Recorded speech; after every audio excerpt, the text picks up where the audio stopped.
Hello everybody, welcome back to the channel and another What's in the Box. Now, going back to last week, if you can remember, Jude and her husband Rob managed to source this 1981 coin set from a coin seller near where she lives.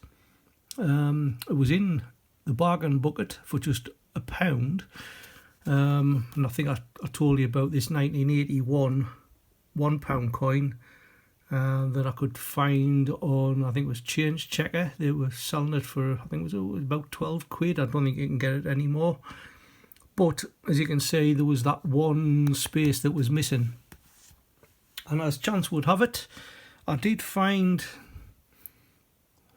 a 1981 5p on eBay.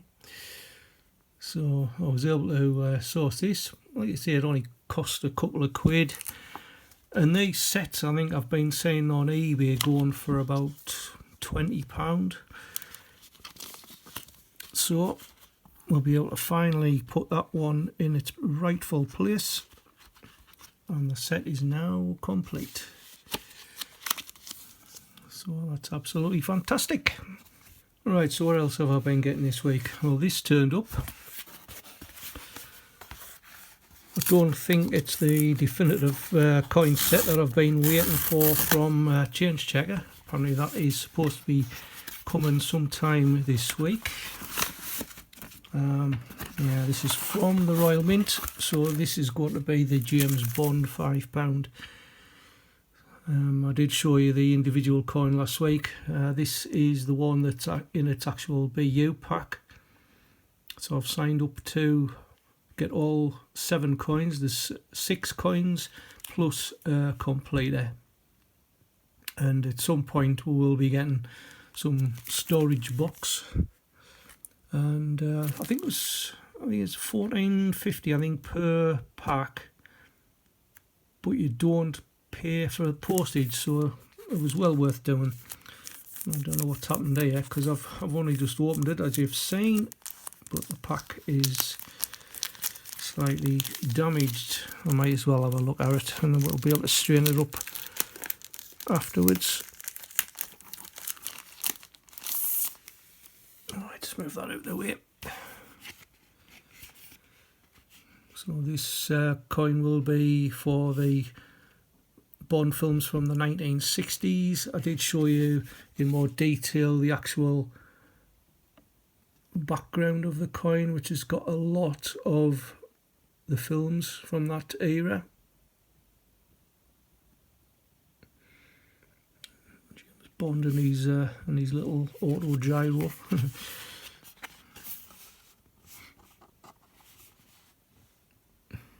Is that blow felt, is it?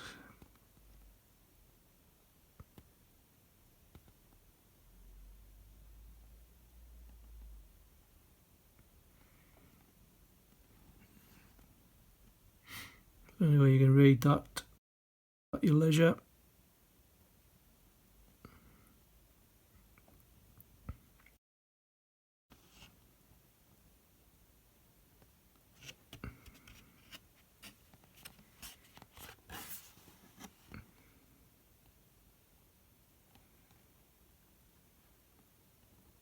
There's Lazenby there. He was only in the one film on His Majesty's. Oh, sorry, on Her Majesty's Secret Service.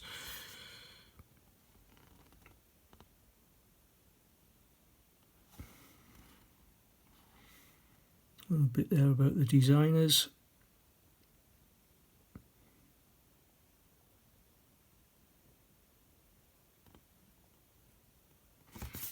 Very nice.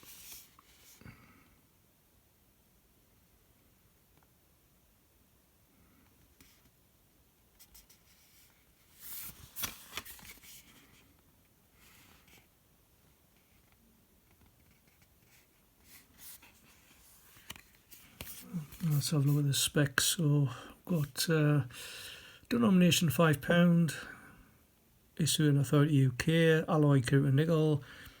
The weight and the diameter is pretty usual for the £5 coins. We've got the obverse designers Martin Jennings, and then reverse designers Matt Dent and Christian Davies.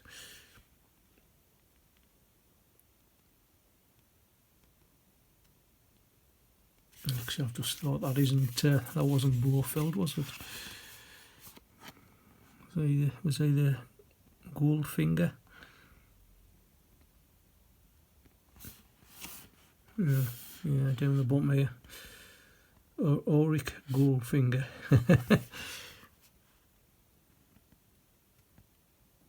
So that fellow with the bowler hat was an odd job. Right, so I'll just move that to one side. So that was very nice. Then there was something else turned up in the post, which was this. Now, it's actually come from Purple Fairy, so it's like a little wreath that is, I don't know if it's crocheted or whatever, but nice colours, red and white.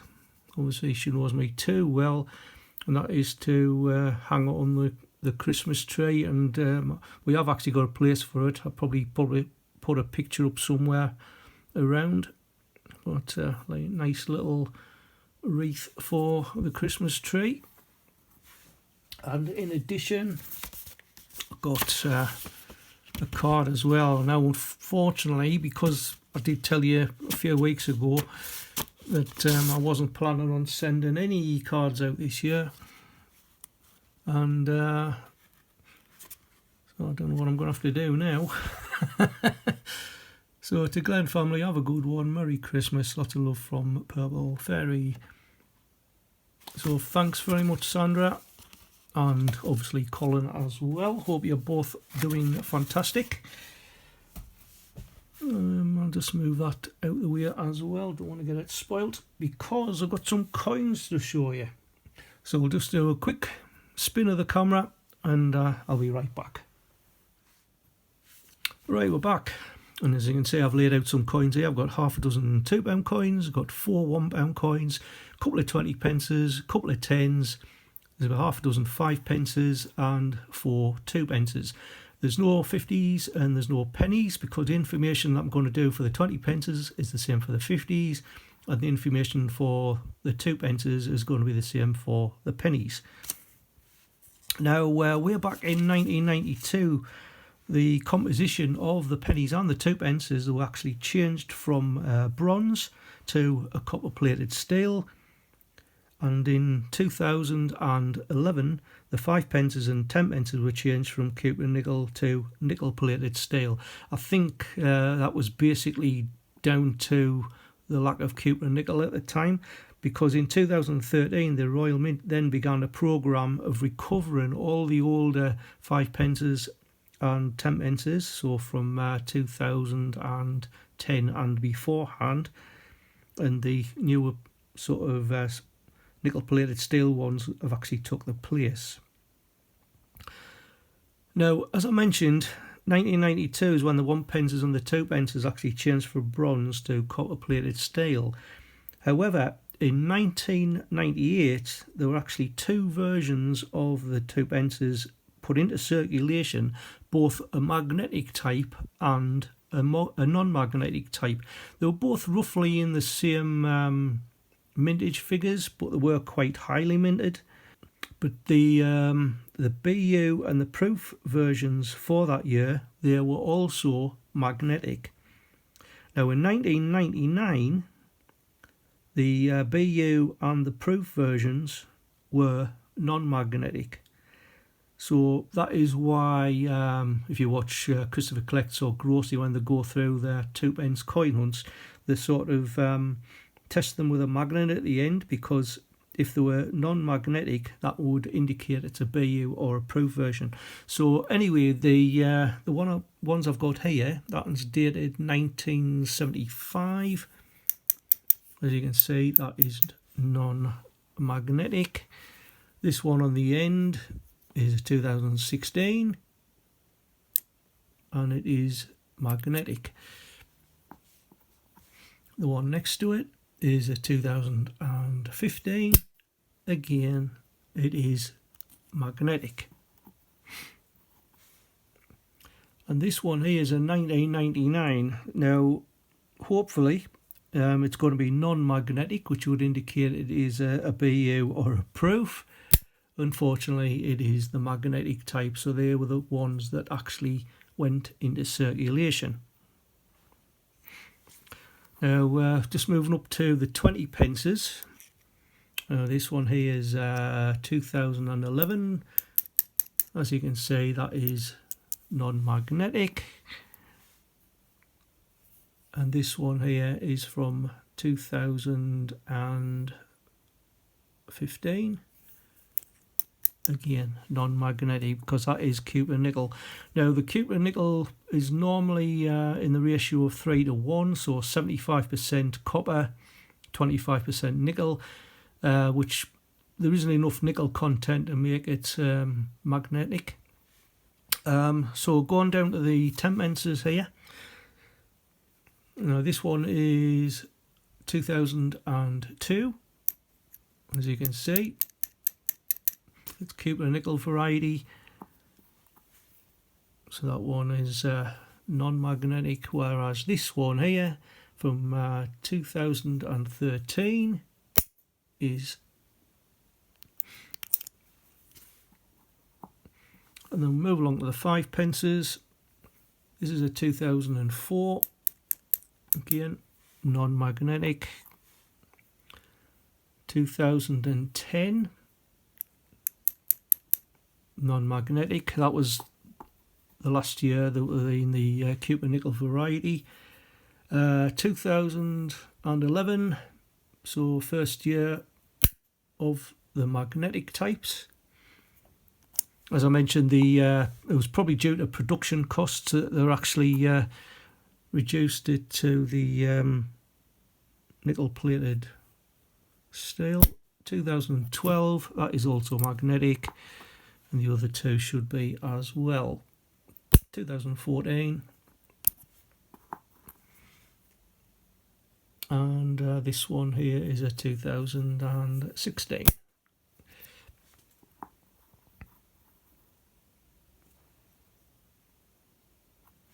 So as copper is not magnetic and there's not much nickel in them, the coins won't be attracted to a magnet of the copper nickel variety. Now, moving up to the top end, we've got some £2 coins. Now these are bimetallic, and they've got a copper and nickel centre and a nickel brass outer. Now this one happens to be Britannia from 2015, so that is non-magnetic. Now any fake coins you do find, they tend to be the 2011 technologies or 2015 technologies. Some of them will again be non-magnetic, but the majority of fake £2 coins are magnetic. So I think as Coin Patrol says, while not all fakes are non-magnetic, all magnetic ones are fakes. I think that's how it goes. So all of these should be non-magnetic. I can't even remember which ones I picked up. Mary Rose, Britannia again, 2016. I think these are all off a hunt I did a while back. Underground, Roundel, and finally, whoa, Magna Carta. Now moving on to the £1 coins. Now these have a nickel brass outer, but they have a nickel plated brass centre, which gives it silvery appearance. Now the weight should be 8.75 grams. Normally between 8.7 and 8.8 is acceptable.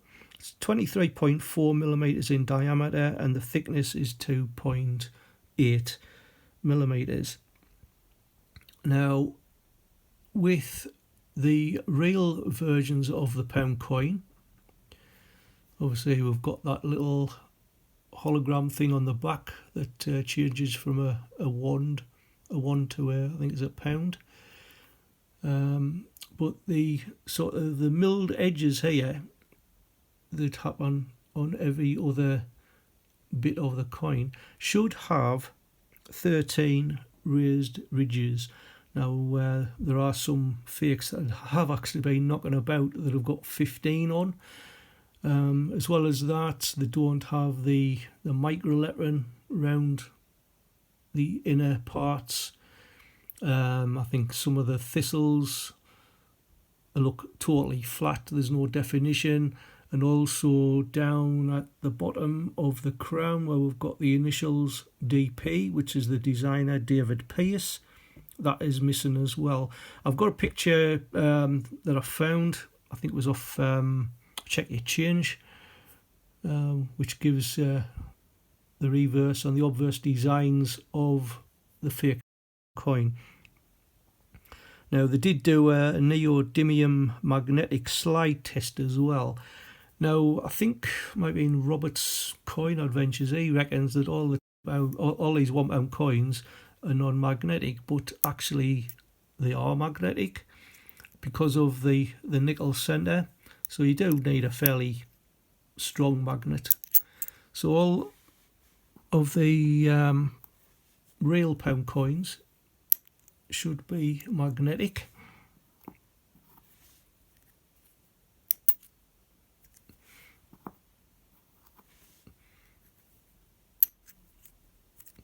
And the neodymium magnet slide test, I might try and put a link in the description. Basically it's just like a magnet's been set at a 45-degree angle. I think it's mainly used to try and guess the silver content in coins, and they put the coin at the top, and if it slides all the way down to the bottom, which the fake coins tend to do, they just slide straight off, whereas with the real pound coins they actually stick to the magnet themselves. Again, if I find that link I will put that in. So it's just something to look out for, especially if you are doing date runs. I mean, the older style 5 pences and 10 pences now are getting a bit harder to come by because they're all, like I say, the older ones are getting taken out of circulation. So here endeth the physics lesson. So all I can say is thank you for watching, and until the next time, keep on hunting, enjoy yourselves, and I'll see you in the next one. Bye for now.